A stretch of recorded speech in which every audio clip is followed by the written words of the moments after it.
जो लोग जय श्री राम के नारे लगा रहे थे, तो वो मुस्लिम होके जय श्री राम के नारे कैसे लगा सकते हैं और मुस्लिमों की दुकान ही कैसे लूट सकते हैं? ये मेरी नहीं, ये जजमेंट की फाइंडिंग है इस केस में, क्योंकि ये झूठा केस था।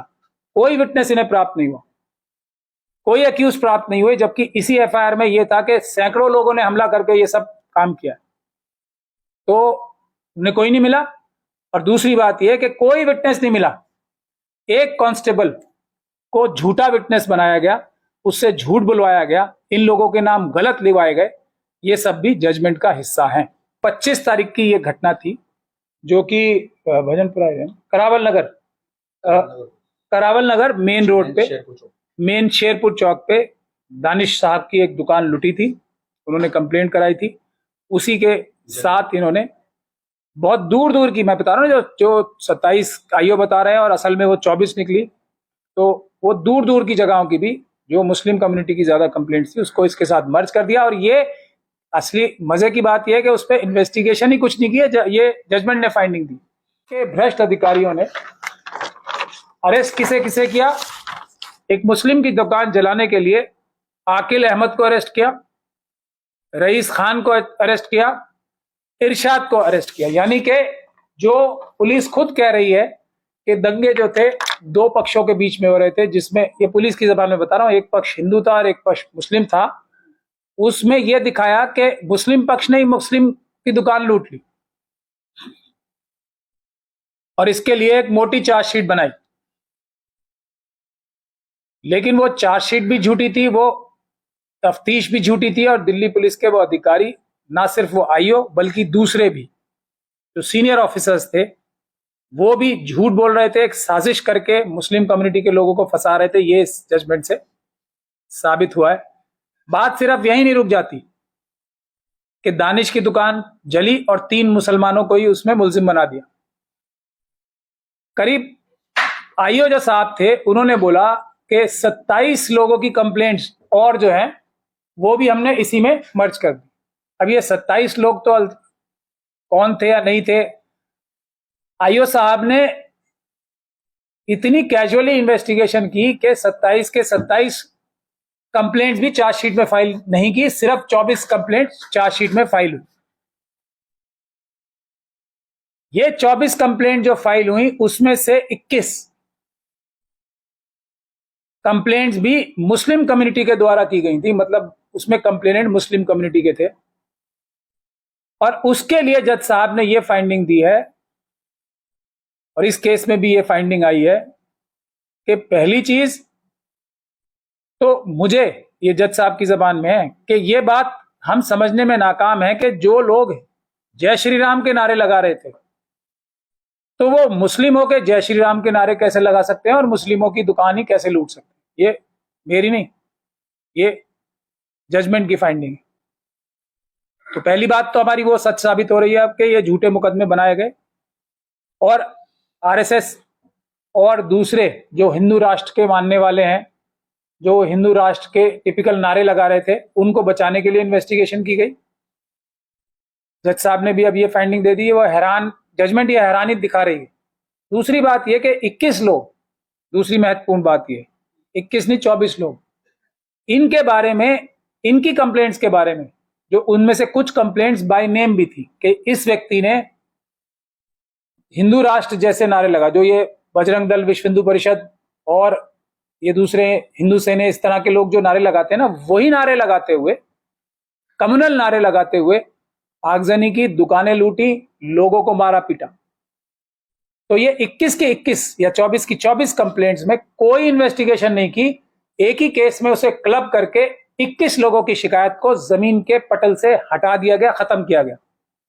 इसीलिए जो एफआईआर की संख्या है ना, वो मुस्लिम पक्ष की एफआईआर आप समझ सकते हैं, एक के साथ 20-21 को झूठा निपटारा किया गया। तो जितनी एफआईआर दिल्ली दंगों में दिल्ली पुलिस ने की हैं, दिल्ली की हिंसा में जो आरएसएस और बीजेपी के लोगों ने की, जो अमित शाह साहब जो इंचार्ज हैं दिल्ली पुलिस के, ऑब्वियसली उन्हीं की प्लानिंग से ये सब हुआ होगा। ये सबूत अब निकल के धीरे धीरे सामने आ रहे हैं, वरना पुलिस ऐसा क्यों करती कि 20-20 कंप्लेंट्स रफा दफा निपटाई गई एक एक कंप्लेंट में मर्ज कर, और ज्यादातर मुस्लिम कम्युनिटी के लोगों की तो कंप्लेंट ली भी नहीं गई है। आप लोग सभी इस बात को जानते हैं, हम बार बार इस बात को बता चुके हैं। लेकिन यह सबूत है कि एक 24 कंप्लेंट्स एक कंप्लेंट में बगैर इन्वेस्टिगेशन किए वो खत्म कर दी।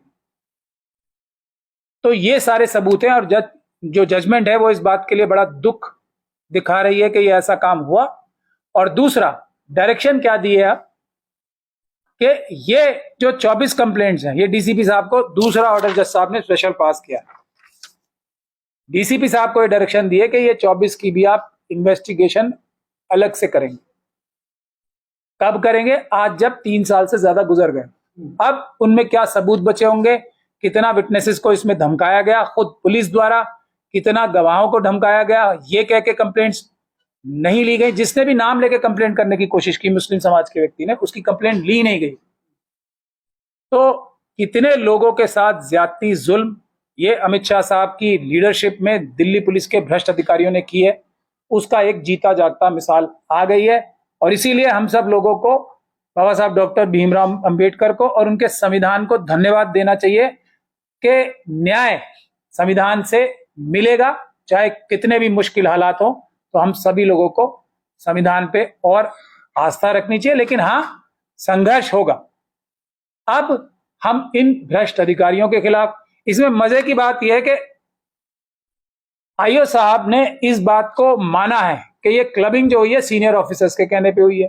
इस बात को ट्रायल में, हालांकि ये जजमेंट में रिफ्लेक्टेड नहीं है, ट्रायल के दौरान ये माना है कि ये जो चार्जशीट मैंने बनाई है, ये सीनियर ऑफिसर्स ने जैसे मुझे बताया, जिसमें सीनियर ऑफिसर्स शामिल थे, वैसी की वैसे मैंने कट पेस्ट कर दी। क्योंकि इस चार्जशीट में हमने एक बार, इस ट्रायल में एक चीज और हमने साबित की है कि दिल्ली पुलिस के अधिकारी कहीं एक जगह से, इसीलिए अमित शाह साहब का बार बार नाम आता है ना, कहीं एक जगह बैठ के एक जैसी चार्जशीट बना रहे थे, क्योंकि वो वर्ड बाय वर्ड सेम है। बहुत सारे पोर्शन, मतलब चार्जशीट में अलग अलग आईओ है ना, बहुत सारे आईओ, क्या उनका दिमाग एक जगह से एक तरीके से संचालित था? ऐसा तो कभी हो नहीं सकता, या एक जैसी शब्द लिखे सब।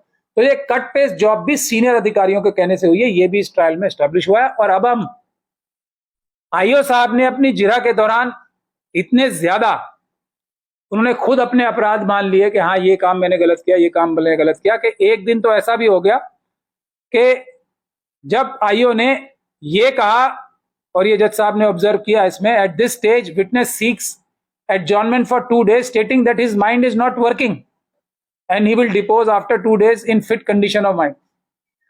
मतलब आईओ साहब जो इसमें इतने महत्वपूर्ण केस में इन्वेस्टिगेशन कर रहे थे, उन्होंने ये कहा कि मेरा दिमाग सही हालत में नहीं रहा। क्यों नहीं रहा? क्योंकि वो झूठ बोल रहे थे। क्यों नहीं रहा? क्योंकि वो सुपीरियर ऑफिसर्स के दबाव में झूठ पे झूठ बोले जा रहे थे, इसीलिए वो एकदम एक्सपोज हो गए। लेकिन अब हमें इंस्ट्रक्शन है हमारे क्लाइंट से कि इस पे हम पुलिस के उन भ्रष्ट अधिकारियों के खिलाफ, उनके आला अधिकारियों के खिलाफ, और जो उनके राजनीतिक आका जो उनकी पीठ पर थे, उनके खिलाफ वापस मुकदमा कराएं। यही हमने शुरू से वादा किया था, और यही इंसाफ है। हम वादा भी ये क्यों कर रहे हैं? क्योंकि इंसाफ भारत के संविधान के हिसाब से यही है कि जो गिल्टी हैं, जो अपराधी हैं, चाहे वो पुलिस की वर्दी में हो या बड़े बड़े राजनेता हो, अगर वो कोई अपराध करते हैं तो वो जेल की सलाखों के पीछे जाएं।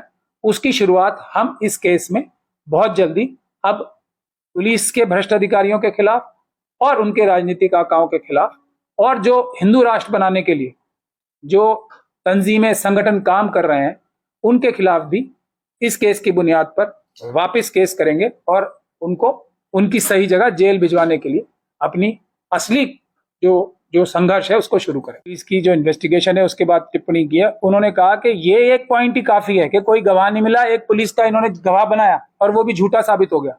तो यही मुझे कन्विंस करने के लिए काफी है कि ये बेगुनाह है। ये जो इसमें यहां तक कि चार्जशीट भी, इसमें सप्लीमेंट्री चार्जशीट भी फाइल की गई थी। मतलब पुलिस कोई झूठ साबित करने में कमी नहीं छोड़ रही थी। इसमें जज साहब 28वें पैरा में कहते हैं, for me the aforesaid situations are sufficient to shake my confidence over credibility of PW27, यानी कि वो पुलिस के जो कांस्टेबल थे, in respect of his statement given regarding identification of accused persons. मतलब आगजनी ये सब तो हुआ ही है, लेकिन इन लोगों ने किया है, मुसलमानों ने ही मुसलमान की दुकान लूटी है, या मुसलमानों की दुकानें लूटी हैं, या आगजनी या हत्याएं भी की हैं। तो इसके लिए सिर्फ एक ही विटनेस था और वो झूठा साबित हो गया, तो यही रीजन जज साहब की नजर में काफी था, सफिशिएंट था इसको बरी करने का इंतजाम गया। हाँ, ये बात तो एक पीछे ही रह गई। अब बरी तो खैर इन्हें होना ही था क्योंकि ये बेगुनाह थे, लेकिन असली बात यह है कि पुलिस का रोल, जो क्रिमिनल तरीके से पुलिस के अधिकारियों ने इसमें काम किया, वो भी हुआ है। 25 तारीख की ये घटना थी, जो कि भजनपुरा करावल नगर मेन रोड पे, मेन शेरपुर चौक पे दानिश साहब की एक दुकान लुटी थी, उन्होंने कंप्लेंट कराई थी।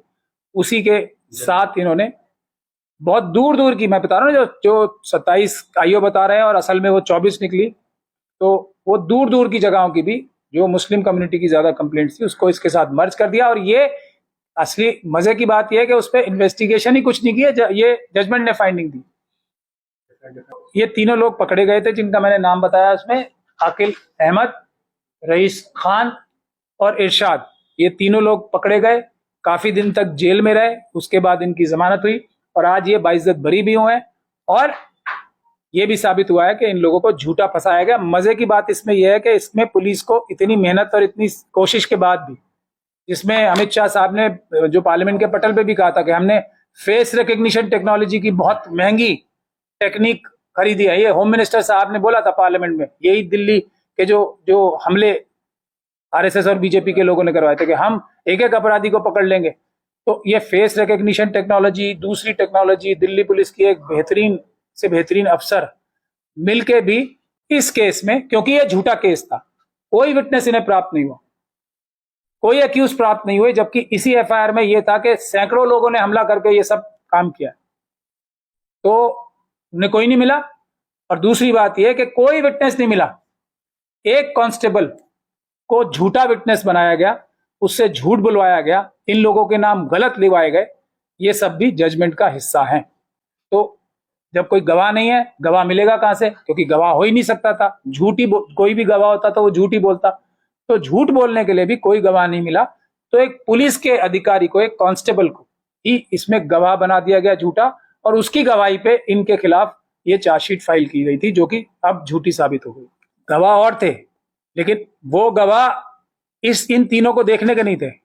उन्होंने कहा कि हाँ जी दंगा हुआ, अब दंगा तो बीजेपी के और आरएसएस के लोगों ने हमले किए ही हैं, दुकानें लूटी ही हैं सबकी, लोगों को मारा ही है, आरडीएक्स लगा के बम से और दूसरे बमों से पूरे इलाके को, पूरा एक आतंकवाद का पूरा माहौल बना के वहां पे बम भी चलाए, गोलियां भी चलाई, आग भी लगाई, लोगों को भी मारा, काटा पीटा सबको, वो सब तो किया ही। पर सबूत की बात जहां तक है, सबूत कोई नहीं है, क्योंकि सबूत थे सब, लेकिन वो आरएसएस और बीजेपी के लोगों के खिलाफ थे, इसीलिए उन सबूतों को छुपाया गया और कांस्टेबल को यह दिखाया गया कि मैंने देखा था इन 3 व्यक्तियों को ये दुकान लूटते हुए। ये इसमें इंपॉर्टेंट बात है।